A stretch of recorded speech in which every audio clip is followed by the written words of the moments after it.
दरम्यान कर्जमाफीच्या मुद्द्यावरून विरोधकांनी सरकारला धारेवर धरलंय. सरकारला दिलेल्या आश्वासनांचा विसर पडलाय असं वडेट्टीवार म्हणाले. तर शेतकऱ्यांकडे दुर्लक्ष करणं म्हणजे संकटाला सामोरं जावं लागू शकतं असं अंबादास दानवे म्हणाले. याचा अर्थ असा आहे की राज्य हे आता डबघाईस आलेलं आहे आणि म्हणून ज्या योजना निवडणुकीच्या तोंडावर आणून या राज्याची अर्थव्यवस्था खिळखिळी केली आणि म्हणून आता दिलेल्या आश्वासनाचा विसर या सरकारला झाला आहे. या सरकारची नियतच नाही मुळात द्यायची, ते देऊ शकत नाही. फक्त मतं घेण्यासाठी केलेला हा एक जुमला होता. एकदा सरकारनं बोलून टाकावं की आम्ही जुमला केला आणि तो जुमला होता, आमची नियत नाही ना आमची अवकात नाही द्यायची सांगून.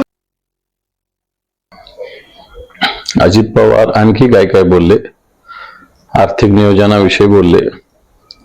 एकीकडे राज्य सरकार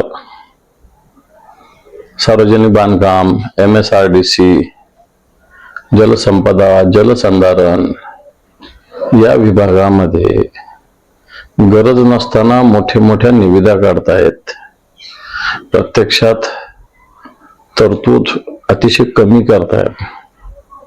म्हणजे राज्याला लुटण्याचं काम वेगळ्या पद्धतीनं सरकार करत असताना या शेतकऱ्याच्या बळावर आपण जगतो, जो शेतकरी आपल्या महत्वाचा घटक मानतो, त्याच्याकडेच आपण दुर्लक्ष करणार असाल तर ही मोठी घोडचूक ठरेल.